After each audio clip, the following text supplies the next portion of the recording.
Minsan, hindi natin alam that God works in a mysterious ways.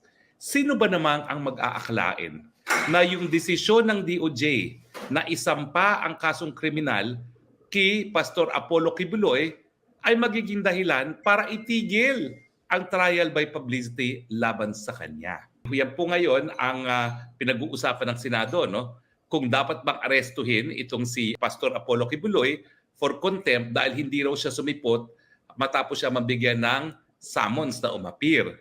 Pero yung iniimbestigahan naman ni Senator Ontiveros, yung alleged rape, alleged sex trafficking, ito po yung demanda ng kanyang testigo na nauna nang na-dismiss ng Davao Prosecutor's Office dahil nga sa kawalan ng ebidensya. Now, matapos po ma-dismiss yan ng Davao Fiscal's Office, sinampa sa DOJ on petition for review. Ganun po kasi yung proseso. Kapag hindi nagsampa ang lokal ng piskal, po pwede mong iapila sa DOJ.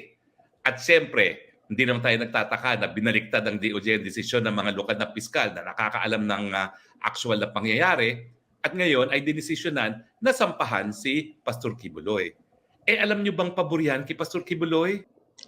Linawin natin para sa mga matatalino. Alam ko naman mga banateros matatalino. So, na-dismiss na sa Davao, isinampa ngayon sa DOJ. Ngayon, kinasuhan ng DOJ. Okay? Ang tawag ho doon, probable cause lang. Hindi ho yun beyond reasonable doubt. Okay? Para malinaw. Yung sinasabi ngayon ni Attorney Roque, ni Secretary Roque, na dahil doon, hindi na ngayon pwedeng pag-usapan. Bakit? Unang-una, matutuloy pa ba yung investigasyon ni Ontiveros at saka ng mababang kapulungan doon sa sinasabing sex trafficking at mga kaso ng rape? Well, alam niyo po, malinaw na malinaw, gaya ng sikat ng araw, yung desisyon ng Korte Suprema sa Bengzon versus Senate Blue Ribbon Committee. Ang sabi ng Korte Suprema doon, bagamat may kapangyarihan talaga ang Kongreso na mag-imbestiga in aid of legislation, isa sa limitasyon ay kapag ang bagay ay nakasampa na sa ombudsman, kapag ito ay kaso laban sa gobyerno, o di naman kaya sa piskalya, or di naman kaya ay naisampa na sa hukuman. Ito, hindi lang siya nakasampa na sa piskalya, na-dismiss na nga. Kaya lang may petition for review. At ngayong binaliktad na, isasampa na sa kaso. So sa kaso ni Bengzon na talagang sabi ng Korte Suprema, hindi ka na po pwedeng mag-imbestiga Kongreso pag meron ng kaso kasi nasa jurisdiction niya ng hukuman. At tanging hukuman lang naman talaga ang merong jurisdiction para magdesisyon kung isang tao ay nagkasala sa paglabag sa ating batas kriminal. So ibig sabihin, shut up, Ontiveros. Wala ka ng jurisdiction. Laos ka na naman. Hindi ka naman po pwede makakuha ng boto dyan sa iyong in aid of re-election na investigasyon na ginagawa kay Pastor Apollo Kibuloy. Buti nga. Tumemi ka na naman. Kung hindi mo siguro binuhay itong kontrobersiya nito sa pamamagitan ng inyong OA na mga testigo na hindi naman pinaniwalaan ng mga piskal noong unang instance, hindi na siguro mag-iisip na baliktarin ng DOJ itong kasong ito. Siyempre, siguro hindi rin naisip ng DOJ. Akala nila gusto nilang gipitin ito dahil ito ay kaalyado ni Presidente Duterte. Hindi, alam mo, Secretary Roque, gusto lang sumipsip ni Remulla. Yun ang totoo. Sip-sip yan eh. Alam mo yan si Remulla, kung sino nakaupo, sip-sip yan. Banat ba? Kaya ka nalang nagkakaroon ng Totoo naman eh. Anong gagawin natin? Sa pagsip-sip niya, lalo siyang nalaglag. Bakit? Meron tuloy dahilan na hindi umatin sa Senado. Sip-sip ka kasi. Hindi naman nila nalaman na itong kasong ito ay magiging dahilan para tumigil ang lahat ng investigasyon laban kay Kibuloy kapag ang pinag-uusapan ay yung kasong rape o di naman kaya ay sexual human trafficking. Kasi nakabinbin na ngayon sa hukuman, hindi lamang sa piskalya. Isa pa yan. Tinanong namin yan eh. Tawa nga kami ng tawa nung pinag-usapan yan eh. Sabi niya kung gusto lang naman daw niya makatikim ng laman, ito biging objective lang. Ang dami-dami kong totoo to eh. Ang dami-dami naman pera ni Pastor Kibuloy, pupunta na lang siya sa Germany. Meron kasi dyan, ay wag na nga natin ikwento. Meron kasi dyan sa Germany at saka sa Russia. Kinwento lang naman sa akin to ng mga kaibigan ko manyakol. Grabe ho ang mga ano dyan, mga puti. Kasi alam nyo, hindi ho ito biro Iba ho kasi itong mga Russian tsaka mga Ukrainian Kasi mga ano, ang pangit kasi magiging racist ang dating Pero iba ho talaga sila. Ibang level ang kanilang pagdating ho. Sa kanila normal ho yan Hindi nga nila kinahihiya yung trabaho ng prostitusyon Normal sa kanila, it's part of their jobs. It's just an ordinary thing. Kaya nga mo sa Netherlands, di ba? Andun sa salamin, no? Hindi sila nahihiya. Hindi yung tipong, sa atin kasi tagupa yan Yung tipong pagkalalapit, yung pagkatitigil yung sasakyan mo, tsaka pa lang may lalapit, di ba? O, ayan. Tapos pag nakita nilang may babae, iwas ng gano'n, di ba? Diyan sa Europa, medyo normal po yan. At maniwala ako kayo sa yung mga mukhang artista dito. Diyan pa lang sa... paano ko nalaman? Nakita ko lang sila, kayo naman. Nakita ko lang naman. Hindi, di ba tandaan nyo, nagpunta ako sa Europa habang nagmumotor tayo, may nakikita tayo. Ganun Di ba? Mapuputi na, makikinis na, at model pa. Sabi nga ni Jay Guevara, yung nag-testimony na ni-rape daw ni Kibuloy, ang daming belt bag. Totoo. Ay, nako, wala akong biro. Sabi, go by, tawag dito sa German. Oo, alam mo yun, yung ano naman pangalan nun, nakalimutan ko na. Yung may club dyan na pagpasok mo, Hindi ko alam, kinikwento lang sa akin. Niyayaya nila ako, kaya lang inaantok na kasi ako Nasa Germany ako, inaantok na ako. Sabi ko, hindi ako sasama niya. Ayoko yung mga ganyan-ganyang mga bagay. Hindi, totoo. Sabi niya, alam mo, mga itsura, mga artista to, mga to. Tsaka talagang grabe ito, mga to. Ayoko, hindi ako mahan sa ganyan. Hindi naman siguro bobo ito si pastor. Di ba? Ay, alam niyang pwede mag-iskandalo yung mga yan. Alam mo, kinuwento niya nga sa amin kung anong, yung ayoko na lang banggitin kasi it's going to be a libelous hayaan mo na siya magbanggit. Yung nag-ano sa kanya, yung mga Ukrainian na nagsabi sa kanya na ni-rape daw niya, talagang mga ano yun, mga pasaway daw ho yun. Kung sino-sino ang pinapatulan doon sa ano nila, kaya nga nila tinanggal. Ganoon kalala. Kasi sa kanila, meron silang, alam mo nung pinakita nila sa akin yung ano, sabi ko, ano to? Kampo ba ito ng military? Kasi may pinakita sila sa amin yung code and conduct na mga kingdom ano nila, parang membro, parang ganon.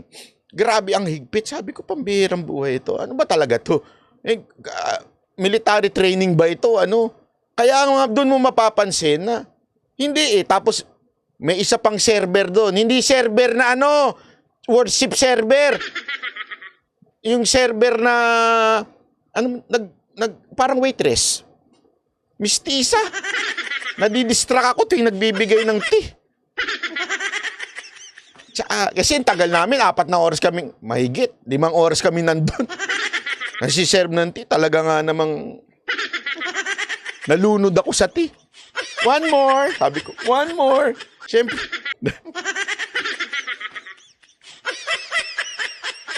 Anong punto ko dito?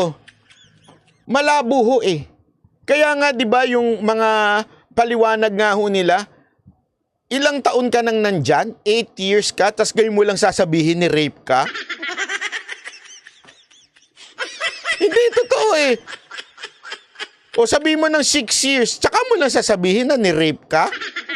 Ano yun? In-enjoy mo muna bago mo sinabing na-rape ako? Ulitin natin Linawin ko lang. I am not saying that Pastor Kibuloy is morally upright o morally good. Hindi yun ang punto ko. Ang punto ko dito, I think, in my own opinion, napakalabo yung issue na mangre-rape siya. Malabo yun. Gets ninyo? Hindi ko sinasabing hindi siya pumapatol, ha? Hindi yun ang punto ko dito. Ha? Ang punto ko dito, malabo sa malabo na kailangan niya pang mang-rape. Pero ang sigurado ko, nangingikil yung mga yon. Bakit kanyo? Tama naman eh. Sobrang yaman ni pastor.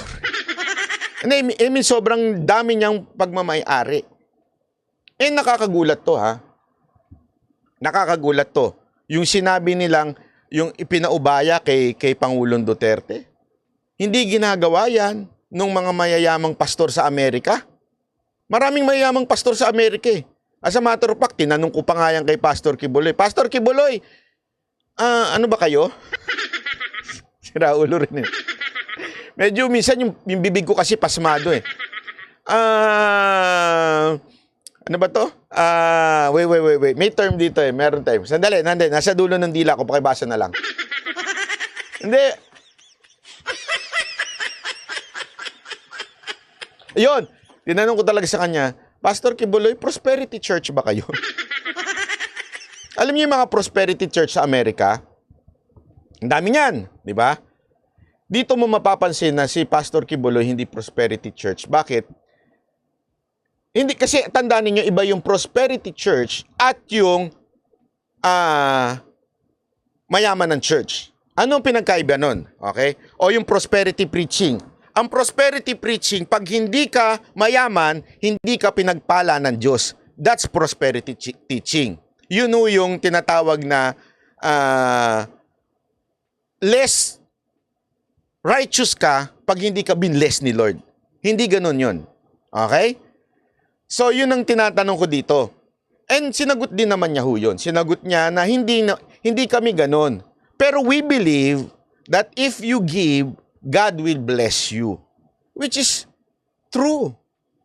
That's a biblical perspective. Kasi Panginoon po nagsabi nun. Old Testament at kinonfirm yun ng Panginoong Hesus. Na if you would give, He will bring it back to you. Umaapaw. Liglig. And alam nyo po, yan ang isang bagay na I can testify on sa personal na buhay ko. Na, alam mo yon, don't think about money. Give. Bless other people at babalik sa iyo yan. Hindi squatter ang Panginoon. Pasensya na sa term, pero sige, wag na natin gamitin yung squatter. Hindi mahirap ang Panginoon. Ang Panginoon may-ari ng langit at lupa. You cannot, sabi nga nila, you cannot outgive God. Ibig sabihin nun, ano yun, sa tingin mo, hindi ka kaya i-bless ng Lord? No, kaya nga sabi niya, try me on this. Try me on this. Again, ang question dito is, pag hindi ka ba nagbigay, parurusahan ka, papaluin ka, kukulong ka. Yun ang question. Kaya nga, pansinin ninyo, ano yung accusation sa kanya? Ang accusation sa kanya, pag hindi daw nagbigay, pinaparusahan, nilalatigo, ginaganon, di ba? Yun yung dinali. Kaya nga halatang scripted. Bakit yun ang dinali? Kasi they cannot deny yung fact na meron talagang giving sa kanila. Alam nila na hindi yun i-deny ni pastor, yung giving. Pero ang ibebuelta nila na pag hindi ka nagbigay, paparusahan ka. Yun yung sinasabing mga kasinungalingan. Kasi alam nyo yung mga alam mo naman halimbawa na lang, pasok ka sa restaurant. Alam mo kaagad kung ang isang server o yung waiter underpaid. Mararamdaman mo yun the way they serve. Ramdam mo. Di ba? Ramdam mo na halos magdabog. Ramdam mo na walang kwenta. Dito ino-observe ko yung mga taong nagsiserve. Yung mga taong mga worker nila. Nakasmile, hindi nagrereklamo. Alam mong, sabi nga nila nag-extra mile. Alam niyo yung extra mile, di ba? Nasa Biblia din po yun. Tapos, narinig ko nga din yun mismo kay Pastor Kibuloy nung sinabi niya. we want to evangelize people by being excellent. Kaya nga dito, everything is excellent. Kaya nga lahat ng mismo yung kingdom, merong symbolism yan. Yung arko, eagle yan. Kailangan lahat excelente. Para maganda. At kasi yun ang tinuturo ng Biblia eh. Dapat. Ewan ko mga Christian. Totoo naman eh. Kaya nga dito ka matatawa eh, di ba? Sabi, we are claiming to be in Southeast Asian country na tayo lang ang Christian. The only Christian nation in Southeast Asia is the Philippines. Pero pag tinignan mo Pilipinas, asan ang Christian dun? Kasi ang tunay na Christian, sabi nga ng Panginoong Yesus, marunong gumawa ng excellent. Bakit? In all things, binibigay niya sa glory kay God. Yun dapat ang tunay, dun mo malalaman kung excelente yung lugar. Pangalawa, true love. Tayo, love. Parang mahirap. So, yun lang ang pinapaliwanag ko lang sa mga nangyari doon. Pagamat doon nga sa kaso ng Bengzon, pag nakabinbin man sa ombudsman para sa preliminary investigation, kung ito ay ginawa ng public official at ito ay paglabag ng ating anti-graft laws, wala na rin jurisdiction. Ayan, tama to sinabi nito. Kasi po mga worker ni Pastor, walang sahod, allowance lang. Kaya pag gumawa, may pag-ibig. Alam nyo, buti nga sila may allowance eh. Doon sa una kong church, wala eh. Wala talaga. Mapa-pastor, mapa-worker, mapa-teacher, talagang by faith. And no one is questioning that. Na totoo lang, no one is questioning that. Kasi nga, it's a church. It's a ministry. It is a service. Yan ang tinuturo sa church eh. Alam nyo, malaking bagay ho yan. Sorry I do not want to sound spiritual or anything. Pero wala eh. Since pinasok na dito ni Ontiveros, kailangan ko na suplakin itong klaseng ito eh. Alam niyo nung nandun po ako nung sa una kong church, kami pa po ang naglalabas ng pera para kumain. Kasi nga, it was a small church na alam niyo yun, and everything, hanggang sabi ko nga wala kami reklamo nun. And we are happy serving. Happy kami. Wala talaga yun Zero. Pupunta kami sa isang lugar, tandanda ko pa yun. Nakatira po ako sa Fairview nun. Tapos nag-serve po, nagturo ako sa isang Christian school sa may sukat. Grabe ang traffic, 3 oras. Wala akong sahod yun. Wala akong panggaso yun. Why am I saying that? Kasi nga po, natutunan ko yun. And alam nyo, maniwala kayo sa, nung ako nagtatrabaho na, nung nagbabanda na ako, natutunan ko yun. I don't care about sahod. Basta ako, this is what I want, this is I love to do. Hindi ko na naisip. Kaya nga, nadala ko yun hanggang vlogging eh. Wala akong pakialam kung sumahod ako hindi. Basta masaya ako. Tapos eventually, papasok na lang sa iyo yung Kasi nga, yun yung motibo mo eh. Anong punto ko dito? That was the training I got from my old church. Ganon. Yung training. Kaya nung nagbablog na ako, nung nag-manage na ako, never kong inisip, pera, kikita. Hindi, never kong inisip. Ang nasa isip ko lang, be the best, try my best, be excellent. Money will come. Yun yung lagi. And the Lord talaga hindi ho nag-fail. Na nabuhay ako. Mantakin mo, nasa isip ko noon paano kaya ako magkakakotse? Yan yung mga nasa isip ko nung bata ko eh. Kasi tatay ko abogado, nanay ko university din. Sabi ko, kaya sila may pera kasi talino sila eh. Tapos abogado pa, di ba? Ako, paano kaya ako? Bulak-bulak ko. No, wala akong biro. Kaya nga sabi ko nung bahala na. Basta gawin ko lang ang dapat kong gawin at sundin ko lang yung dapat kong sundin na sinabi ng Lord para sa akin. Kung ano yung gift ko, i-apply ko. O sige, gawin ko lang, gawin. Kung ano yung gift ko, gawin ko lang. So far, tumaba pa naman ako. May kinain pa naman ako. Kasi yun ang laman ng utak ko eh. Yun ang training ko. Kaya nga ako naniniwala na part of their training sa KJC yan. KOJC. Yang kanila. Di ba ho?